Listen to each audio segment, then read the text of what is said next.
सबको माफ करते हुए और सबसे माफी मांगते हुए उठ जाओ। ठीक है।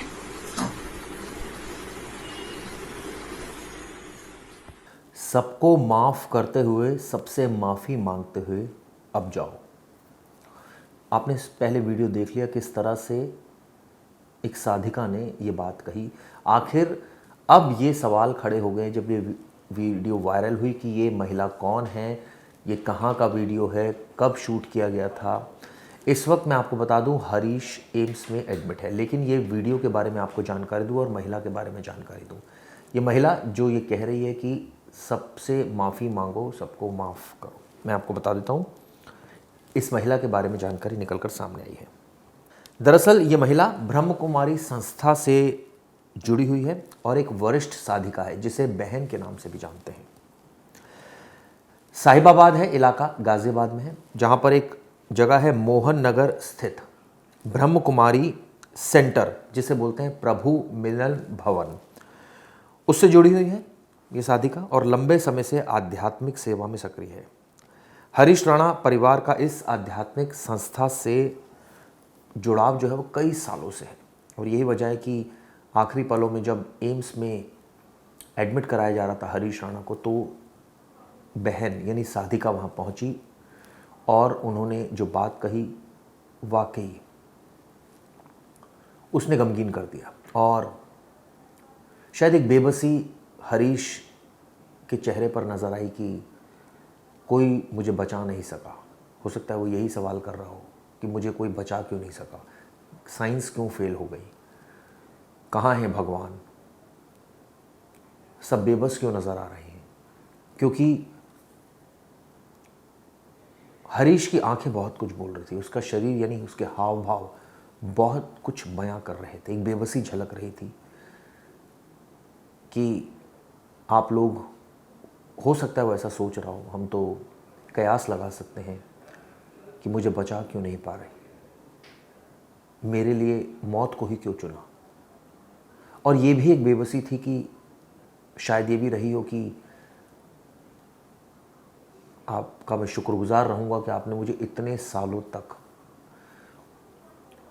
मेरा इलाज करवाया, बचाने की भी कोशिश की, लेकिन आखिरकार एक डर की भावना, आखिर में एक ये कहा जाए कि बेबसी की भावना, एक ये कहा जाए कि एक इंसान के सामने मौत खड़ी थी और वो सिवाय उसके पास उसको गले लगाने के और कोई चारा नहीं था। शायद कुछ इसी तरह की सोच रही हो हरीश की। लेकिन मैंने आपको बताया किस तरह से जो ब्रह्म कुमारी वहाँ पहुँची, वो दरअसल प्रभु मिलन भवन है और काफ़ी समय से परिवार का नाता है। हरीश के पिता हैं अशोक राणा और उनकी परिवार के कई सदस्य कई सालों से ब्रह्म कुमारी के कार्यक्रमों में जाते हैं और आध्यात्मिक गतिविधियों से जुड़े हैं। आपको बता दूं ये भावुक पल है, ये अंतिम मुलाकात थी 13 तारीख की और जब ये स्पष्ट हो गया था कि अदालत की अनुमति के बाद अब हरीश को इच्छा मृत्यु की प्रक्रिया से गुजरना होगा। ब्रह्म कुमारी सेंटर की स्पिरिचुअल लीडर सिस्टर कुमारी लवली दीदी भी राणा के घर पहुंची। इनका नाम है लवली दीदी। घर का माहौल शांत था, भावुक था और सिस्टर लवली ने हरीश के माथे पर चंदन का तिलक लगाया, जो हमने देखा, उसके पास खड़ी होकर प्रार्थना की और शांत स्वर में कहा, सबको माफ़ करते हुए, सबसे माफ़ी मांगते हुए अब जाओ। और वहाँ मौजूद लोगों के भीतर तक को ये बात छू गई। राजनगर एक्सटेंशन की जिस सोसाइटी में हरीश राणा परिवार के साथ रहते हैं, वहाँ के लोग भी बेहद भावुक हैं और पड़ोसियों का कहना है कि इतने सालों से परिवार ने बहुत समर्पण से हरीश की सेवा की, उसको बचाने की पूरी कोशिश की, दवाओं का ध्यान रखा, डाइट का ध्यान रखा और एक टांग पर खड़े रहे। आप सोचिए, परिवार सैंडविच बेच रहा था, उससे अपनी जीविकोपार्जन कर रहा था। सवाल कई उठते हैं कि आखिर ये राणा परिवार ने क्यों झेला, आखिर उनके साथ ही ये स्थिति क्यों पैदा हुई। इसके बावजूद उन्होंने बचाने की, ठीक करने की बहुत कोशिश की हरीश को, लेकिन ऐसा नहीं हो पाया और आखिरकार हार कर उन्होंने सुप्रीम कोर्ट का रुख अख्तियार किया। अब इस वक्त वो एम्स में एडमिट है और वहाँ पर जो प्रोसेस है वो शुरू हो चुका है। किसी भी वक्त ये खबर आ सकती है कि उसकी मौत हो गई। क्या प्रक्रिया अपनाई गई होगी, इस वीडियो के ज़रिए भी समझिए। हरीश 13 सालों से डेथ बेड पर था और कल सुप्रीम कोर्ट का ऐतिहासिक फैसला है जिसमें हमने देखा किस तरह से सुप्रीम कोर्ट ने उनके पिता की याचिका को मंजूर कर लिया, जिसमें उनके पिता ने दरख्वास्त की थी कोर्ट से कि इस मामले में इच्छा मृत्यु की जो उनकी याचिका है उसको मंजूर किया जाए, और इसको कोर्ट ने मान लिया। बहुत बड़ा फैसला है।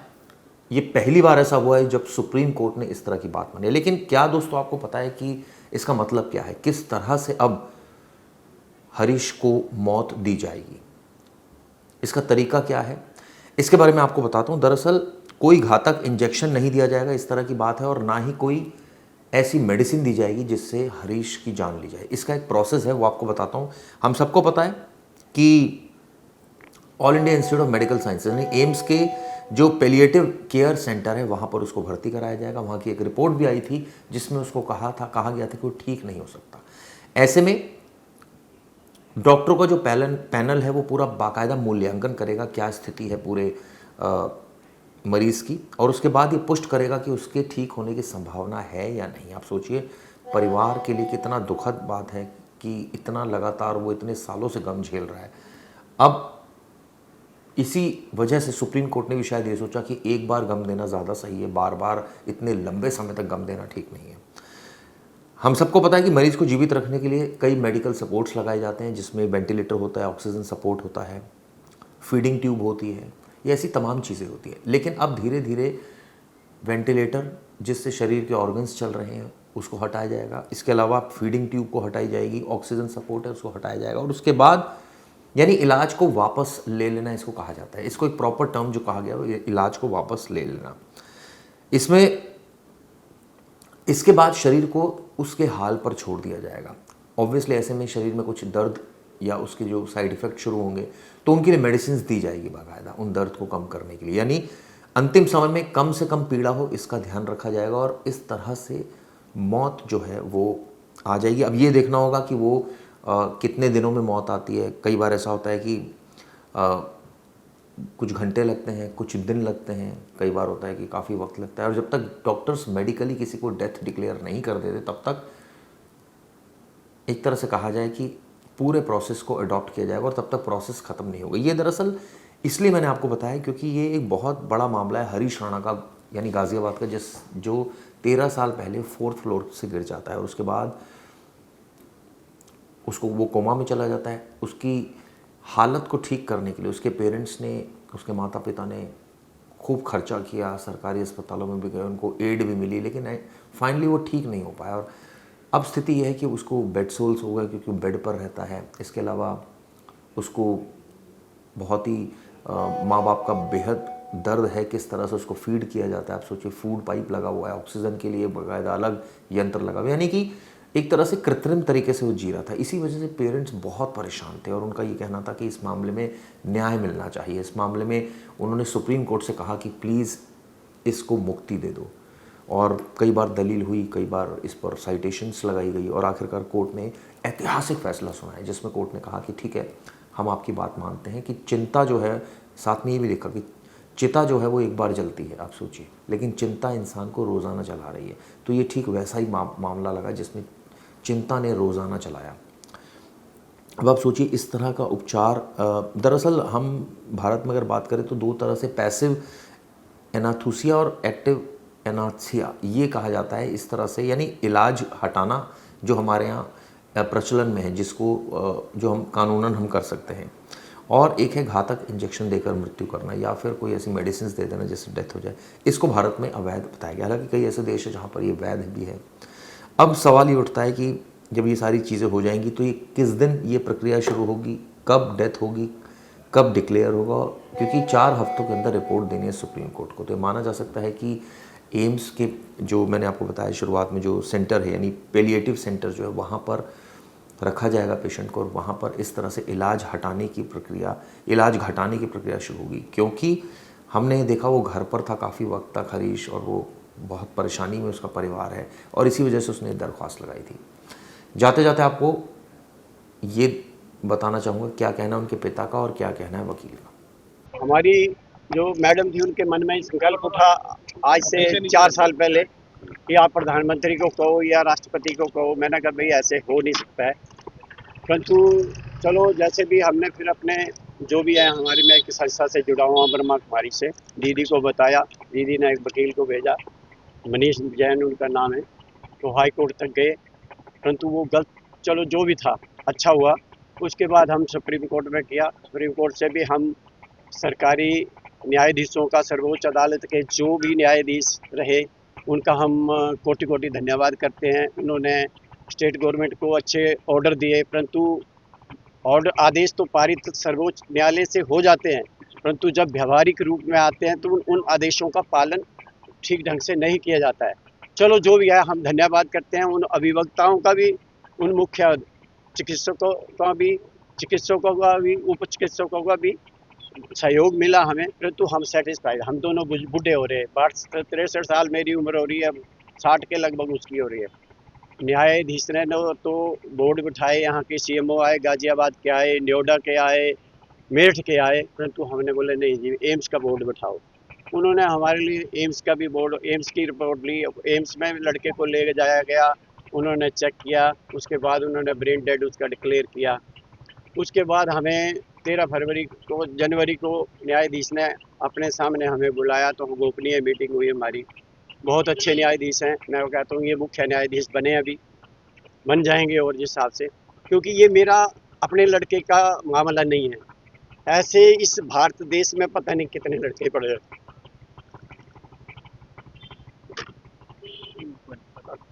तो हम चाहते हैं कि सबका भला हो, कल्याण हो। तो इस जनहित के हेतु हमने ये स्टेप उठाया कि ऐसा होना चाहिए मेरे जज साहब को।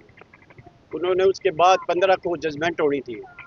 उसके बाद ये रूल जो इंडिया में आज लागू हुआ, ये 7 देशों में भी लागू है, जो आज ये लागू है, परंतु कितने लोगों का इसके द्वारा भला होगा। मैं एक पिता होने के नाते, आप भी बच्चों के पिता होंगे, कितना दुख होता होगा। तो दुख तो हर माता पिता बिल्कुल, को ये होता है। छत्तीस इसकी कोई पूर्ति नहीं ठीक कर है। पाएगा, लेकिन हाँ। अपने तो औरों के लिए भी एक अब अच्छा जो ये काम किया है, अब देखो बेटा छोटा आएगा जो सेवा करता है, सुबह 5 बजे 4:30 बजे उठता है, वो उसकी फिजियोथेरेपी करते हैं, हम अपने आप करते हैं। हालांकि चीफ ऑफ जस्टिस चंद्रचूड़ ने तो हमें फिजियोथेरेपी भी अलाउड किया था, नर्स भी अलाउड की थी, परंतु यहाँ मैंने बोला ना भी व्यावहारिक तरीके में से 15 दिन फिजियोथेरेपी आया, नर्स उर्स तो चलो हमने मना किया, कहाँ इतना छोटा मकान है, बड़ा मकान तो है नहीं, तो हमें सुविधाएं दी, इसके लिए हम कोटि कोटि धन्यवाद करते हैं। सर्वप्रथम तो हम परमात्मा का धन्यवाद करते हैं, जिन्होंने दिशा निर्देश जज साहब को, जो न्यायाधीश थे अच्छे बैठे थे, वो भी परमात्मा की कृपा होगी, और उनके मुखारबिंद से आज ये जो जजमेंट हम चाह रहे थे हमारी इच्छा अनुसार हो गई। मैं आप लोगों से वैसे मिलना नहीं चाहता था, लेकिन ये भी प्रभु की कृपा है, आप लोगों को देखना होगा। अगर किसी को प्यास लगी है तो मैं पानी लाया हूँ, पानी पी सकते हो। ये भी मंशा थी आपकी कि आप हरीश के धन्यवाद। संविधान का परंतु एक बात याद रखना, जो यूरोथेसिया जो भी पत्रकार यूज कर रहे हैं, मैं आपको अब शब्दों से बोल रहा हूँ कि आपको अगर पता नहीं है तो पूछ लो। यूरोथेसिया का मतलब होता है इंजेक्शन दे के किसी को मारना, जैसे किसी को कुत्ते ने काट लिया और पागल हो गया, फिर उसको इंजेक्शन लगा देते हैं। इसकी सिर्फ फूड पाइपें जैसे आम हो, जब महात्मा गांधी ने अनशन लिया था तो 21 दिन वो भूखे रहे थे, परंतु इसकी सिर्फ फूड पाइप हम हटाएंगे, और फूड पाइप के बाद अनुभवी चिकित्सकों की देख रेख में इसको एम्स में रखा जाएगा, और धीरे धीरे पानी देते रहेंगे, और इसकी फिर जो भी पार्थिव शरीर होगा हम इसको बड़े सम्मान और गौरव से बुलाएंगे। हमें खुशी भी है, खुशी इस बात की है कि चलो इस भारत देश में पता नहीं, हर स्टेट में पता नहीं कितने ऐसे लोग हैं, उनका भला होगा। दुख इस बात है कि सिविल इंजीनियरिंग कर रहा था और टॉपर था चंडीगढ़ यूनिवर्सिटी का, 2 कंपटीशन जीत चुका था, और तीसरा इसने पंजाब यूनिवर्सिटी में जीतना था। 20 अगस्त 2013 की घटना, मंगलवार था, राखी थी, इसने मैसेज भी भेजे, तो हमें फोन आया कि ये गिरा है। हम जब रात को 3 बजे पीजीआई ट्रामा सेंटर पहुंचे तो इसके सिर में चोटें थी, यहाँ उंगलियों के निशान थे, पैर के तलवे नीले थे, परंतु जैसे तैसे यूनिवर्सिटी किसी सीबीआई वाले ने बताया कि ये प्रकाश सिंह बादल की, या प्रकाश सिंह बादल की उसमें सरकार थी।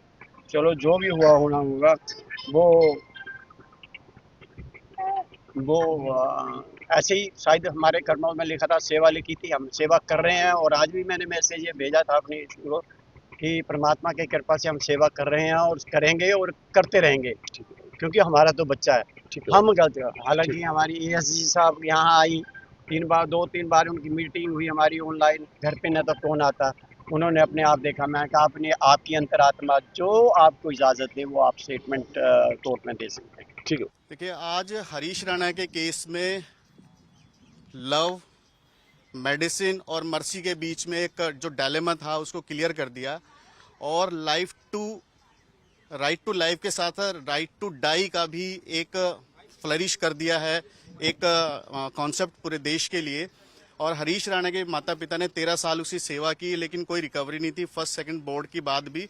तो लगभग 82-84 दिन के बाद जजमेंट आया है, रिजर्व हो गया था, और उसमें मेडिकल बोर्ड को, मतलब एम्स को कहा गया है सुप्रीम कोर्ट के थ्रू कि आप इसको बच्चे को लेके जाइए और उसके जितने भी इक्विपमेंट्स उसके शरीर में लगे वो सब निकाल दीजिए, और उसके बाद जब तक वो जी सकता जिएगा, प्राकृतिक अवस्था में उसमें छोड़ दिया गया है।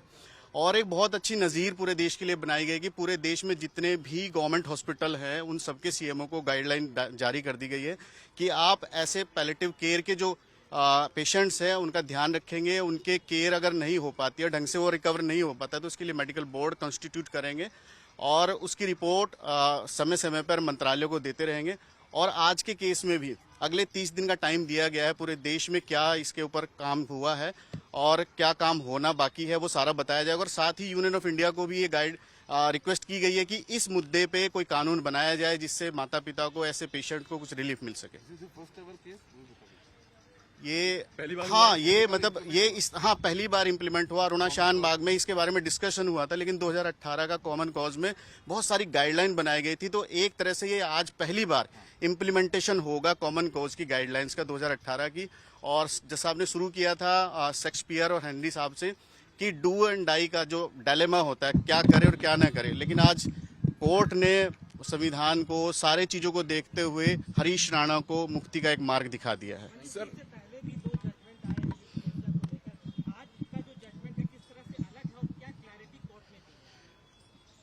जजमेंट अलग नहीं है, ये साइमल्टेनियसली स्टेप बाय स्टेप हुआ है। पहले अरुणा शान बाग में डिस्कस हुआ था, उसके बाद कॉमन कॉज में और अच्छे से डिस्कस हुआ था, और आज और भी ज्यादा स्टेप बाय स्टेप डिस्कस हो गया है। और ऐसे पेशेंट जिनकी रिकवरी का कोई स्कोप ना हो, उनको इतने लंबे टाइम तक नहीं रखा जाना चाहिए। उसके ऊपर मेडिकल बोर्ड बनना चाहिए, उसकी रिपोर्ट आनी चाहिए, और अकॉर्डिंगली उस पे मेडिकल बोर्ड को, डॉक्टर्स को अपनी ओपिनियन देके उसके साथ न्याय करना चाहिए। सर, हरीश राणा की बता दीजिए कि क्या स्थिति थी, कैसे थे, कब से हुआ, मामला क्या था पूरा? नॉर्मली 21 साल की एज में वो बीटेक पढ़ने के लिए पंजाब यूनिवर्सिटी गया था, चंडीगढ़ में था। वहां से 4th फ्लोर पे, फर्स्ट ईयर में ही 4th फ्लोर पे से वो गिरा दिया गया। उसके गर्दन में बहुत सीवियर चोट लगी, मतलब पूरा हेड इंजर हो गया, और तब से ही वो 100% पैलेटिव केयर पे चला गया, मतलब कोई रिकवरी के चांस नहीं थे। और 20 अगस्त 2013 की ये बात है, और आज हम 2026 में खड़े हैं। 13 साल की लगातार मेहनत से सारी तरह की जितनी भी एडवांस चीज़ें अवेलेबल है मेडिकल साइंस की, सारी यूज़ की गई, लेकिन कोई भी रिलीफ नहीं मिला। तब हम सुप्रीम कोर्ट आए, इससे पहले हम हाई कोर्ट गए थे, हाई कोर्ट ने रिजेक्ट किया, उसके बाद सुप्रीम कोर्ट आए, उसके बाद भी सुप्रीम कोर्ट से भी एक रिलीफ मिली थी। अब 3rd स्टेप में हम एमए में आए थे मिसलेनियस एप्लीकेशन लेके, और जिसे अलाउ कर दिया गया। देखिए, सबसे ज़्यादा होती है अपने बच्चों के लिए माँ बाप को कि उसकी केयर हो जाए। मेडिकली वो नहीं सेटल हो पा रहा था, ना ही रिकवरी हो रही थी। 13 साल से सिर्फ सेवा सेवा सेवा और कुछ भी नहीं, कोई सिंगल रिएक्शन नहीं। और एक माता पिता के लिए सामने उसका बच्चा जिंदा लाश बन कर है, उससे बड़ी विपदा कुछ नहीं हो सकती एक माँ बाप के लिए। तो कोर्ट ने परिवार वालों की बड़ी, हाँ, परिवार वालों की बहुत धैर्य की तारीफ करी, इतनी ज्यादा करी, और बनता भी है। इतना सेवा आज के टाइम में, इतनी सेवा करना, ये अपने आप में बहुत आउटस्टैंडिंग बात है। तो वो करी है, तो कोर्ट ने भी उसे अप्रिशिएट किया, और पूरा देश अप्रिशिएट कर रहा है।